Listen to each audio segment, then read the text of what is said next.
Hello. Hi, everyone. I actually don't know. I usually am on the Facebook, so I know who's there and who's talking, but today I don't, but it's okay. So yeah, I will be talking about social listening today. And without further ado, I'm going to share my screen and start streaming. So yeah, I will leave time for questions in the end, but of course, feel free to do leave your questions and comment as we go.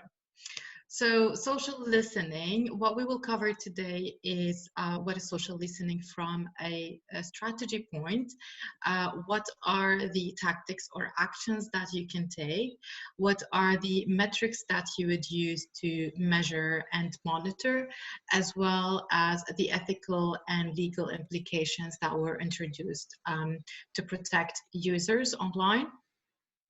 Some of the tools that I have personally used or researched and find them very useful, and in the end, the tips and tricks. So, from a strategy point or strategic listening is actually a proactive form of listening where you decide to go and do type of listening for a product or a brand or a category or a keyword.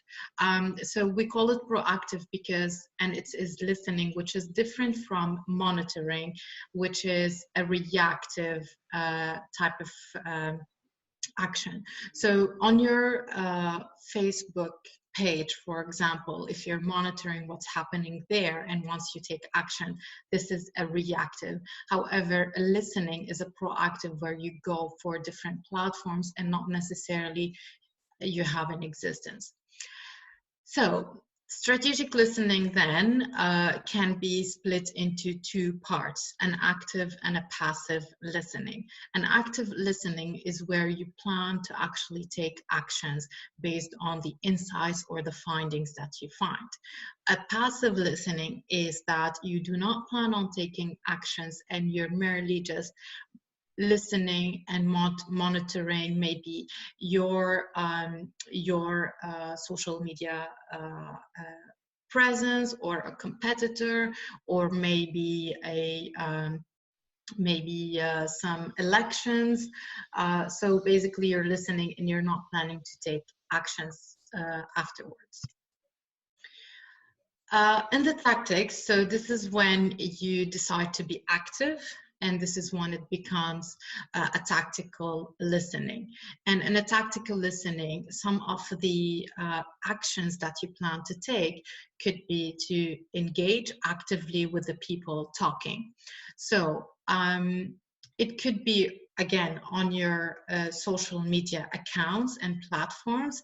However, in some cases, it can also be to actively engage and talk and have conversations with people talking on open platforms such as Facebook, public Facebook groups, public Facebook accounts, Instagram accounts that are not private.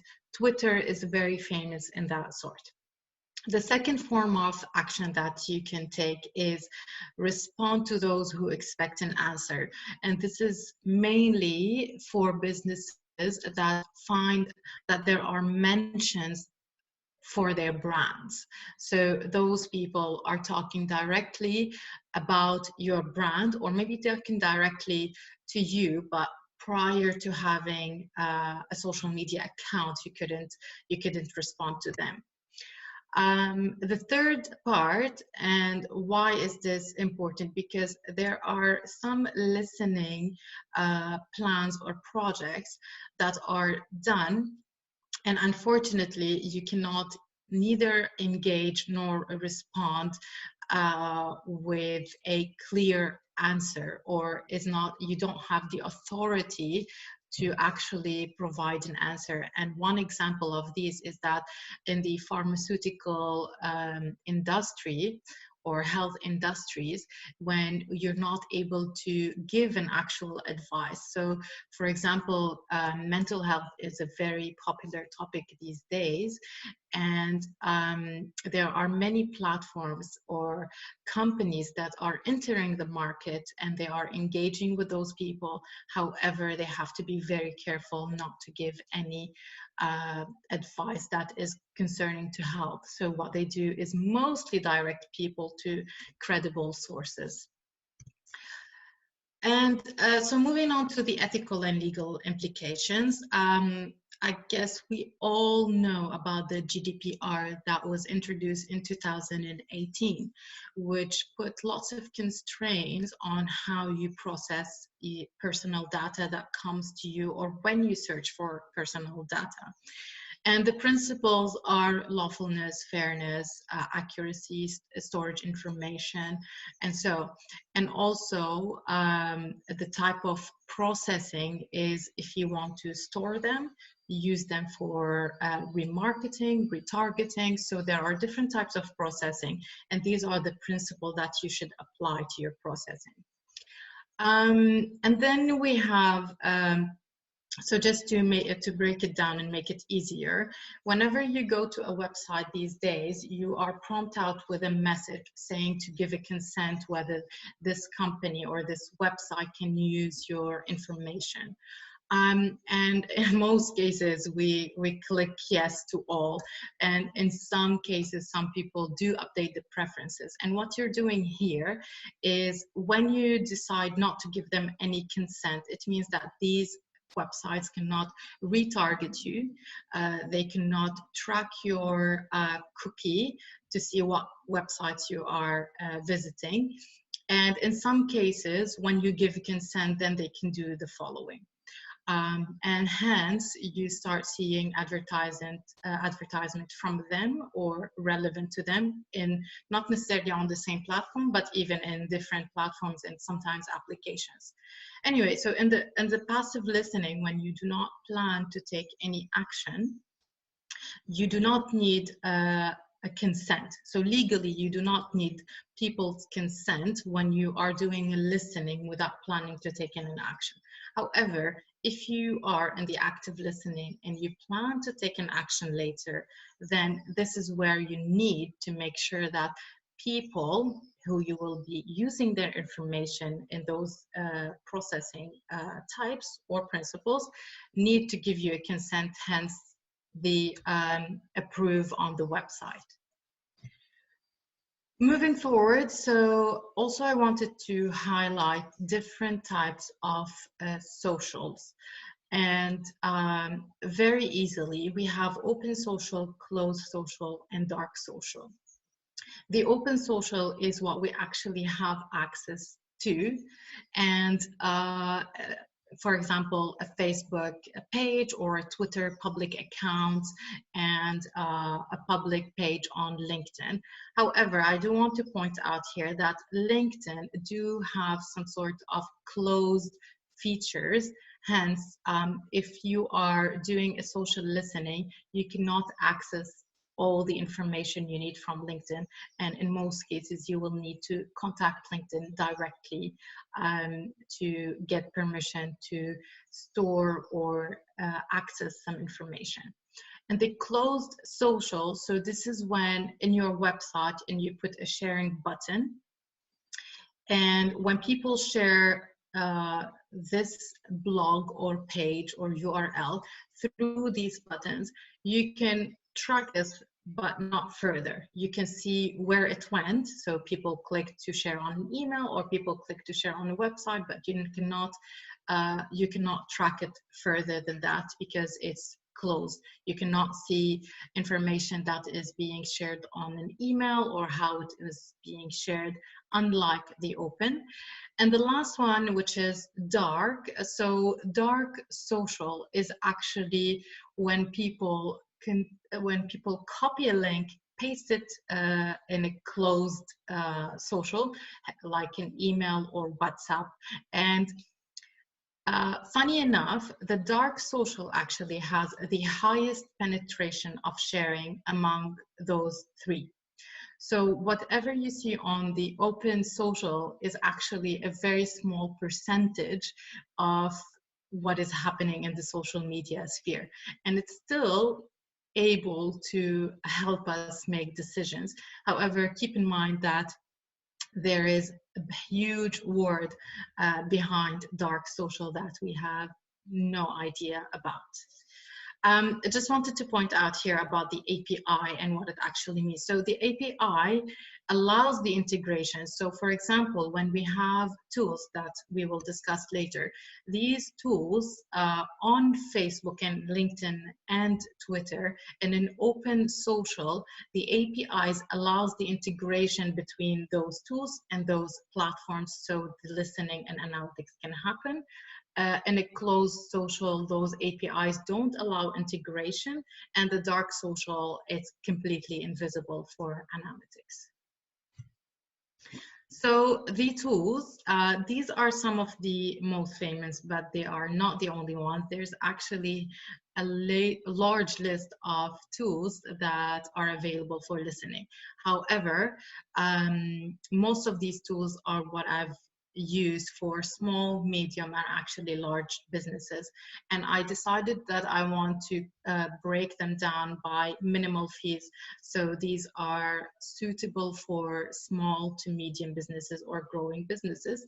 And the larger fees one are available or more suitable for enterprises and more advanced social listening. So Hootsuite, we all know it. And the reason I put Hootsuite first, because I think it's one of the oldest, most known social media platform that is actually 360. And why I like it is because you can do the planning, the publishing, the moderation, and actually the listening. So it is very, I would say, rounded. Awario, I haven't used it, but I've been through the demo, and it's actually very user friendly and the interface is very easy. Sprout Social and Social Bakers, Meltwater and Talkwalker are for larger enterprises. Sprout Social, you can do planning, publishing, and listening. Social Bakers, and the reason it has a bigger budget to start, is also a really good platform where they have many products. And one of them that I've used previously is that they have one that actually studies influencers, search for influencers, and categorize influencers. Another thing they do, and even if you don't plan to buy in this platform, I really encourage you to go visit it, because they publish reports almost monthly basis for different categories, for top brands, for industries, different countries, and it's really insightful. Meltwater and Talkwalker is also really advanced. I've used Meltwater, and they do not disclose prices because I guess it's very expensive, and because they quote you privately based on your needs, which can be encouraging for a lot of businesses. The metrics, so very straightforward. When you are doing a social listening and you want to study, you want to look at volume, but you also want to look at certain percentages, and you want to look from a pie, what is your share of voice compared to other brands, and the last one, which is the sentiment analysis. So measuring the volume is to actually see if, for example, a product or a keyword is worth measuring. So a volume is a good way to start. But then you want to see the engagement rate that happens on certain places, whether it was replies, or mostly mentions, or mostly retweets, and so on. The share of voice is very helpful for positioning, and in the description when I was presenting or thinking about social listening, I'd mentioned that it will help you with your strategy, or it would help you with for example, a market entry research. So a share of voice is a good way to start, because it tells you about your positioning, or if you don't have a positioning yet, it will help you know who you will be competing or entering market with. And the last one is the sentiment analysis. And this is an AI machine learning. Basically what it does, it reads words and it classifies them whether it's a positive or a negative. I will talk about this again later, because sentiment analysis, even though it's a very smart and AI advanced, but human touch is still very much needed. Okay, so the last thing I will be covering today, or before the last thing, is the tips and tricks. What should you do and what you shouldn't do? And I have to mention here that there is still a lot that you can do with social listening, and there are a lot of things you shouldn't do with social listening. However, I'm covering here mostly the top line or headlines of the things. So the first thing you should do is clear, really. You should have a plan on when do you plan to do listening, why do you plan to do the listening, and this is your purpose, and what is the goal of doing listening. And here we covered the first three. So when you have a plan, is it for a campaign or a project? Is it for a product? Is it for maybe a new brand or an existing brand? And then once you know why, when, or for what reason you are doing the monitoring, you go and specify a purpose. So here, think about it. If you are launching a campaign, your purpose from that campaign is to, if it's around a certain hashtag, is to monitor the progress of this hashtag, how it's going viral or not going viral, how is it spreading or not spreading, where is it spreading to. So have a progress sheet in front of you. The third one, which is the goal, and why is it important? In some cases, for example, if your goal is to see what customers are saying about you and what kind of feedback you are seeing.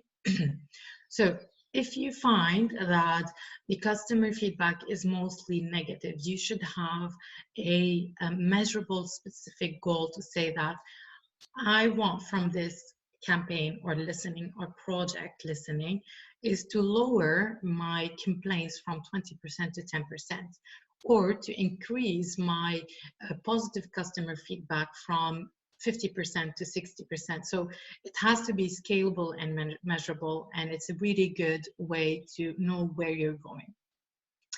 Diversifying keywords. So, and what I would like to mention here is that think of it that way. There are different ways that people write the word Starbucks, for example. And the younger the generation, the more keywords you will find, because these days I find that younger people, not millennials, we're still really good with words, or some of us are really good with words, but younger generations write words completely different. So make sure that you know how the words you're looking for, the keywords you want to do a listening for, are spelled differently and sometimes even misspelled, and they spread, and everyone is using them in a wrong way. Then it also helps. So as I said, this is good for market entry and also putting strategy forward or predicting trends. And this is a tip here to predict trends. And what it's helpful when you're doing it timely. So if you're listening on a like all year round, and you see that there is a peak in a certain word from influencers, this is more likely to become a trend.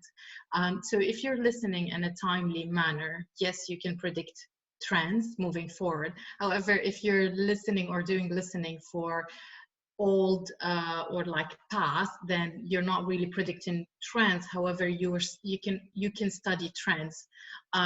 You maybe be able to predict trends if you find that in the past couple of years or certain months of years, there is a peak in a product or a mention, or for a category like cold showers or swimsuits.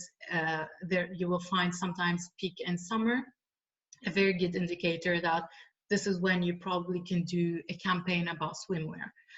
And also, so after that, what listening can help you is actually have insights on content. So if you find that you always cover a type of content, but when you go and do listening, you find that your competitors or actually people are talking in a completely different direction. And so it could really inspire your content. It could really elevate your brand if you do your listening correctly. And it could really inspire you or give you creative ideas for campaign planning. The last point is a share of voice. So as I said, a long share of voice, what you can do is study the same metrics that you studied for yourself, studying them on competitors. And this is either to elevate your brand or to do differently or to do better, or maybe to see that you are in the lead. So it's a really good positioning indicator. What you shouldn't do, don't use long tail keywords. So a lot of times we found that clients mistaken between a keywords and long keywords that we use for retargeting and remarketing. And in remarketing and retargeting, long tail keywords are very helpful. In listening, it's not, because once you make the keywords longer, then you are limiting your findings. This is the easiest I can explain it. What you shouldn't do if you're practicing active listening and you plan to take action is do not be salesy. You're not going there to sell. You are going there to engage with conversations. You are going there to engage with your customers and show them that you are there. The third one is do not trust AI-powered sentiment analysis. So yes, the tools can show you kind of a good indicator of what is happening. Is it really positive? Is it really negative? Or is it balanced? However, and this is very relevant to difference in languages or how your tone of voice is. So for example, if I see something troubling and I say, this is sick, the AI machine will consider it as a negative sentiment. And it's correct. However, if I am younger again and I say, this is sick, and it's a positive one, we know it, but when the AI machine picks it up, they classify it as negative as well, but that's not the case. So that's why human intervention is actually important here. And what we used to do, and you can go on those actually tools and change it from negative to positive. So that's good. Don't be tricked with numbers of interactions. So even though, as I said, volume is good, but in a lot of times when there's a lot of hype around something, do investigate it further and see if you can find out that there is a like for like, follow for follow, or bots being involved. So that's good. And don't just look, act. And very straightforward. If you are doing listening, yes, you can be passive. However, I do encourage that if you are going to do listening and spend time and effort and money, do plan on taking some sort of action. If it's not engaging, it can be planning, it can be maybe even producing reports in your industry that could be really insightful and put you in a thought leader position. So yeah, don't just look, act. So that's it. I have just one last thing to show. which is an actual interface or a dashboard of a social listening tool. So this one is called Awario. And basically, just quickly, I will show you something. So this is a short period that they're listening to, but imagine if this is long on a different years, and you see peaks in this month and this month. So this is a good way to, I'm sorry, I'm going to close this. Yeah, I'm back.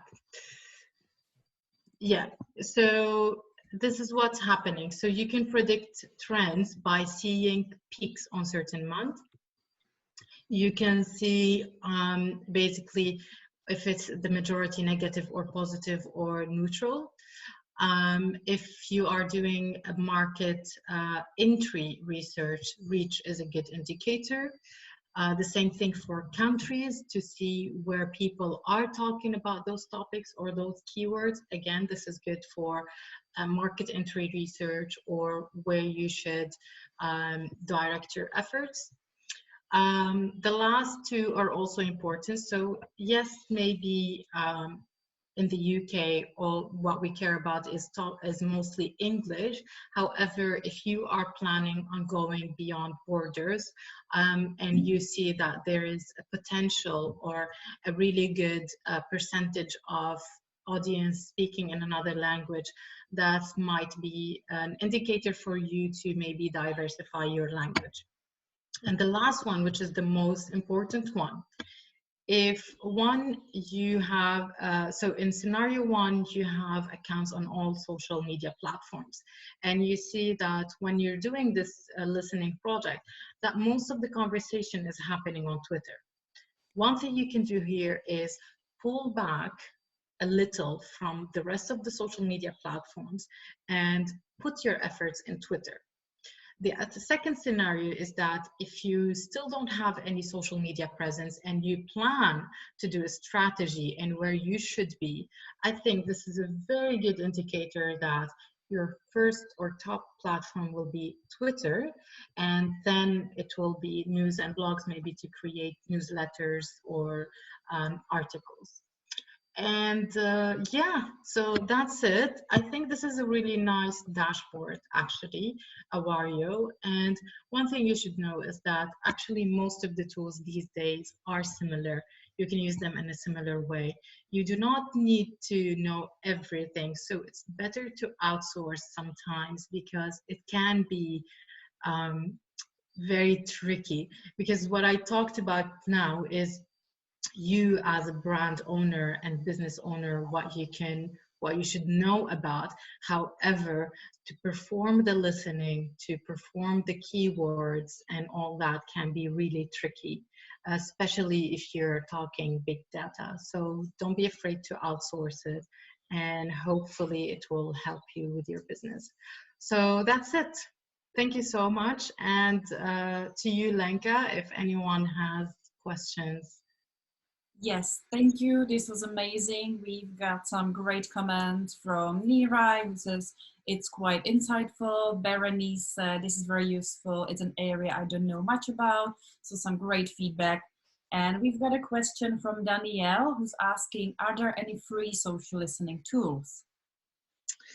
There is one which is called SumAll. However, it's not for most of the social media platforms. So do look it up. And also, if you have Hootsuite, there are some free features in it. But when you're doing a social listening project, it's more advised and recommended to actually maybe invest a little. So you don't need to be paying for the whole year.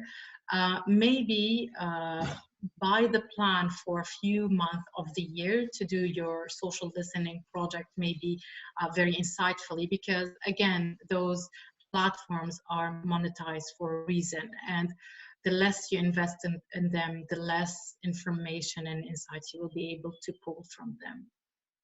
I would say to start with, there are a couple of options for you, Danielle, that where you can start. You can start as simple with Google Alert, which is a free on Google, and you can If you've done the research and you have certain keywords, then you can set up alerts for that. I would say that if you're doing some proactive when you're actively searching and you know the keywords, then Twitter advanced search or a different platforms that help you to search via hashtags could be a great way to start with social listening. If you know that your audience will be on Reddit, then again, it's potentially a very interesting platform for you to be proactively listening by typing questions or typing a certain keyword for you to see the results. So I would add these kind of very low-key, very basic. Yeah. They're not really classified as social listening tools, but they're kind of they are tools that you would usually use for different purposes, but they could be used for social listening as well. I had a question when you were talking about the ethical and legal implications, and it's more from the perspective of me as a user, because you mentioned that not everyone reads the terms and conditions and everything. Would you have any advice in terms of what to look for when we want to check how safe we're being on the internet, how protected we're being, what companies, approvals, and access we've given? Are there any places where we can go or any areas of private information we should really make sure that we're protected? Okay, so in terms of cookies, this is kind of a safe area to allow companies to take, because it's to track mainly your activity online, and it can also be used for marketing and retargeting purposes. So if you're concerned about that, maybe don't allow your cookies to be tracked. One thing you can do is constantly refresh or delete your clear history and cache and cookies, so you can refresh that, so you can always make sure that you are not being targeted.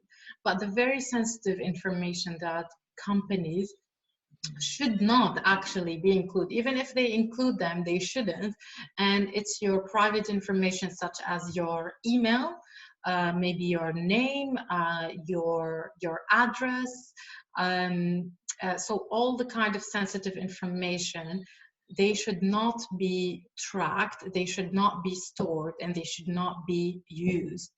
And actually, interestingly, this week I had a call from one company I worked with, and they were asking me like, oh, we would like to really encourage our clients or people we known before, we had their information from a different client for retargeting, and can we write to them, can we use their emails and write to them that we would like to provide them with this service?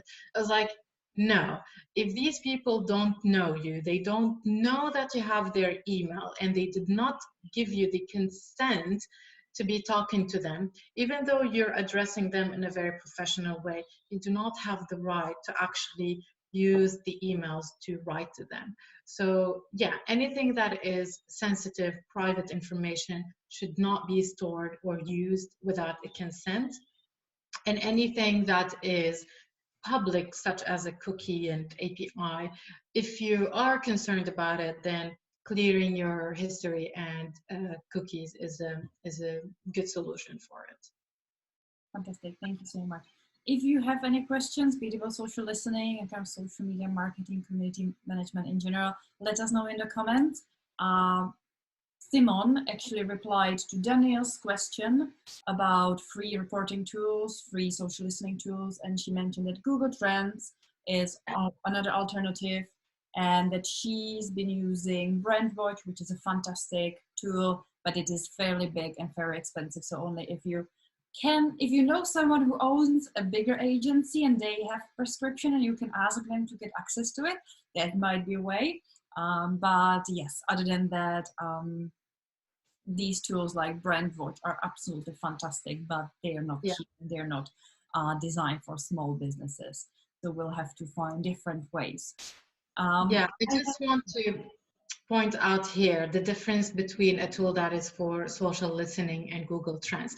So yes, Google Trends or following a certain hashtag or you doing the actual work, is a good start, and yes, it's free. The difference is that a social listening tool will process a big data, will be able to put it for you in a dashboard for you to actually make insightful decisions and moving forward. However, when you're performing a Google Trends, because I use Google Trends a lot actually, it really helps me with content. It really helps me when planning a campaign, and this is a pitch, for example, or a proposal. You don't want to invest in a tool. Google Trends is a good start to see trends and peaks on a certain month or places and cities. So it's, yes, it's very good, but the social listening tool is more advanced in terms of the processing of data, and you can put in the information or the questions that you're actually really interested in, instead of doing all the work by yourself manually. So that's just the difference. That's a really good perspective and point to make. If we don't have any more questions, because I know that this is a very fairly complex and let's say heavier topic than usual, and even for myself it will probably take me a while to process, and I will have a question tomorrow and be like, now I have a question, please. So if you have any questions, feel free to again leave us a comment, drop us a message, or reach out directly to Thana. And I know that she's been doing some amazing things with her free time right now, so do you want to tell us about that? Yeah, so apart from my freelance, I am a tutor on a website or a platform called Tutorful, which is really awesome. It's an online platform where I give tutoring. I'm currently teaching mostly Arabic, but one of my subjects is social media. So if you're interested in one-on-one, maybe sessions or learning about certain topics in social media, this is also one thing you can do. Or if you are able to even tutor, maybe check it out and you can be a tutor yourself.